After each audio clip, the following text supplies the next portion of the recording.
Hello guys, Ram Ram traders. तो कैसे हैं आप लोग? चलो, मंथली क्लोज हो गया मार्च का। चलो मैं आपको मंथली का अपना रिपोर्ट दिखाता हूँ, क्या प्रॉफिट है क्या लॉस। और आपको पहले चीज़ मैंने एक चीज़ बोला था कि भाई देखो, ये मार्च मंथ मैं ट्रेड ज़्यादा नहीं कर रहा और अब मैं लॉसेस में हूँ। ठीक है। और वीडियो शुरू करने से पहले अगर मैं टेलीग्राम पे ज्वाइन नहीं हूँ तो टेलीग्राम पे ज्वाइन करो। यहाँ पे मैं आपको कॉल देता रहता हूँ। आज भी मैंने कॉल दिया था, यहाँ पे बताया भी था। देखो, 9:19 में 47,000 22,130 break, go for the long. और देखो इसके बाद यहाँ पे भी कर रहा था। देखो जब ब्रेकिंग दे रहा था 47,000 ये लेवल्स और 22,200 का लेवल जब ब्रेक करा तभी बोला था। इसके बाद देखो, फिर आपने आज का मार्केट देखा ही होगा। तो देखो एक चीज़ मैं एक चीज़ यहाँ लेके आता हूँ मैं। देखो, प्रॉफिट लॉस ना is a part of the game. आपको हर महीने प्रॉफिट नहीं होगा, हर महीने लॉस नहीं होगा। बस आपको कंट्रोल क्या करना है कि लॉसेस। मैं आपको हमेशा एक चीज़ बोलता रहता हूँ कि यार देखो, लॉसेस आपको छोटे होने चाहिए। अगर आपका कंट्रोल लॉस पे आ गया ना, एक सेकेंड, आपका अगर कंट्रोल लॉस पे आ गया ना तो प्रॉफिट अपने आप देगा मार्केट। आपके हाथ में क्या है? सपोज आप एक ट्रेड लेते हो। अगर आप एक ट्रेड लेते हो तो आपका पहला क्या होता है? SL, right. लॉस तो अगर ट्रेड में घुस रहे हो तो लॉस तो होना फिक्स है, राइट। प्रॉफिट तो मार्केट देगा, वो आपके हाथ में नहीं है। लेकिन लॉस आपके हाथ में है। या 100% कैपिटल देना है, 10% कैपिटल देना है, 50% कैपिटल देना है, तो या 1% देना है।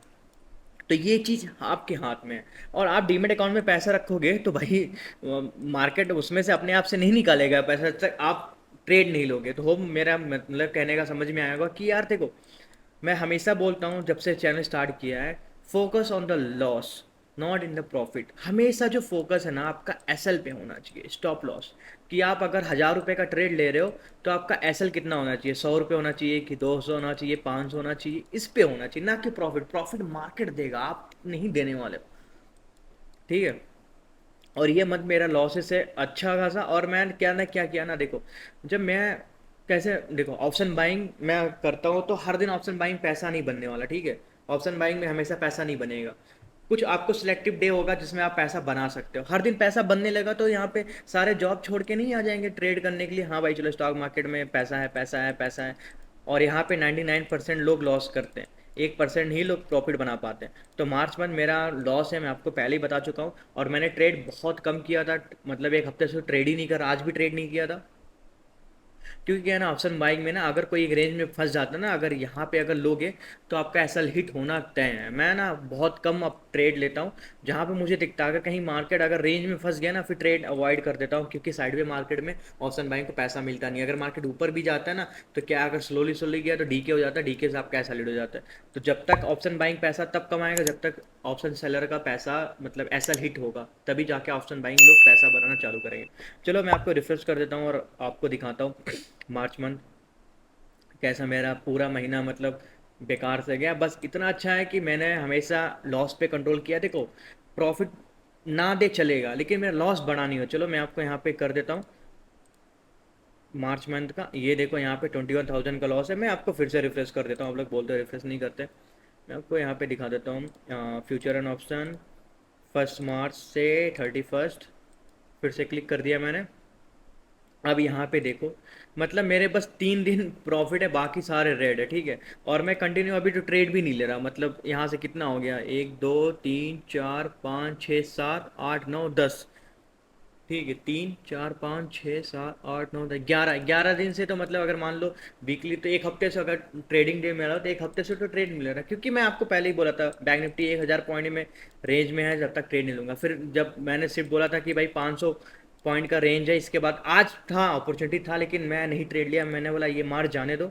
ठीक है, अप्रैल से एकदम मैं एग्रेसिव ट्रेड लूँगा। और यहाँ पे देखो 50,000 का लॉस है और 5,000 का चार्जेस, टोटल मिला के 21,000। यही होता है ना। और एक चीज़ और सेकंड में देखो, आपको दिखाता हूँ। जब आ मैं गया अपना लॉस, पीएनएल दिखा देता हूँ पहले का जो मैंने लिया था, दिखाया था आपको, वीडियो डाला था, एक बार देखो वो भी। आप लोग सोचते हो ना, मतलब फोमो में आता है कि भाई पैसा बहुत बनता है स्टॉक मार्केट। नहीं यार, हमेशा पैसा नहीं बनता। आपको अगर यहाँ पे मैं ओवर ट्रेड करता बहुत सारे, अगर मैं अपने आप का साइकोलॉजी अगर मैं यहाँ पे डिस्टर्ब करता, ओवर ट्रेड करता, तो मेरा यह 15 का जो मतलब 21,000 है, यहाँ पे 40,000, 50,000, 60,000, 70,000, 1 लाख भी घुस जाता। जो मैं कमाया हूँ पूरे महीने का वो भी घुस जाता। मैं आपको एक चीज़ दिखाना चाहता हूँ, जो मेरा प्लेलिस्ट है मंथली का, यहाँ पे प्लेलिस्ट, यस। और यहाँ पे देखो मंथली का है पीएनएल।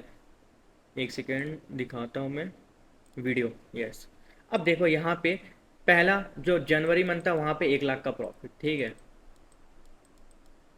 फरवरी का मंथ 85, तो टोटल मुझे 1,85,000, ठीक है। और इस बार मुझे 20 मान लो 21,000 का लॉस, तो फिर भी 1.6 लाख का तो प्रॉफिट है मेरे पास अभी भी, ये साल का। और मैं नहीं बोलूँगा कि भाई अप्रैल मंथ में 1 लाख प्रॉफिट कर सकता, नहीं, कुछ भी हो सकता है, क्या पता मैं 1 लाख लॉस भी कर सकता हूँ, 2 लाख प्रॉफिट भी कर सकता हूँ, कौन जानता। फ्यूचर अगर देखा होता मैंने तो मैं उसका ट्रेड ना ले लेता। कैसे, अगर कल मुझे पता अगर 1,000 पॉइंट गैप अप खुलने वाला तो मैं पहले से पोजीशन बना लेता, राइट।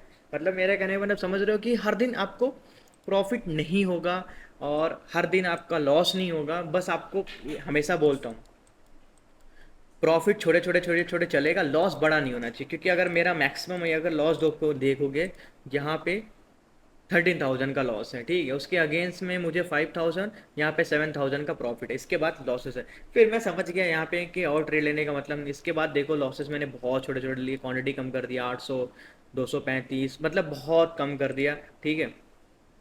होप आपको समझ में आया होगा कि हर दिन प्रॉफिट नहीं होता, हर दिन लॉस नहीं होता। आपको money management, risk to reward, ये आपको फॉलो करना है।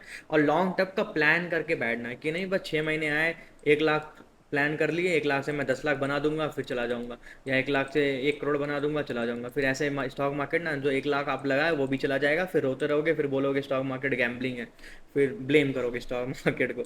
और स्टॉक मार्केट भाई गैम्बलिंग नहीं है, मैं बहुत सारे बार आपको बोल चुका हूँ। आपसे होता नहीं, जिस चीज़ में आपको एक्सपर्ट नहीं है तो वो चीज़ होता नहीं, आप गैम्बलिंग में होते। एक चीज़ और, चलो मैं आपको एक एग्जांपल देता हूँ। महाभारत में शकुनी, वो भी तो सट्टा खेलता था ना, सट्टा खेलता था ना उसने, महाभारत में पांचों पांडव को हराया था। लेकिन उसके लिए सट्टा नहीं था, उसको पता था क्या लेना है, किस तरीके से मुझे खेलना है जिससे मैं जीतूं। मेरा कहने का मतलब समझ रहे हो, ये सट्टा नहीं है। अगर आपको चीज़ का पता नहीं है तो आपको सट्टा लगेगा, आप सट्टा बोलोगे, लेकिन जिस चीज़ में एक्सपर्ट है ना उसको सट्टा नहीं लगता। कैसे, मार बाद में सपनी सब बोलते थे सट्टा खेला, जुआ है जुआ, लेकिन वो जुआ नहीं था, उसको पता था भाई मैं क्या करूंगा तो क्या आएगा, किससे मुझे जीतना है, उसको हर चीज़ का नॉलेज था। होप आपको समझ में आएगा, अगर समझ में आया तो चैनल को लाइक करो, कमेंट को, सब्सक्राइब करो। Thank you so much. Ram Ram traders.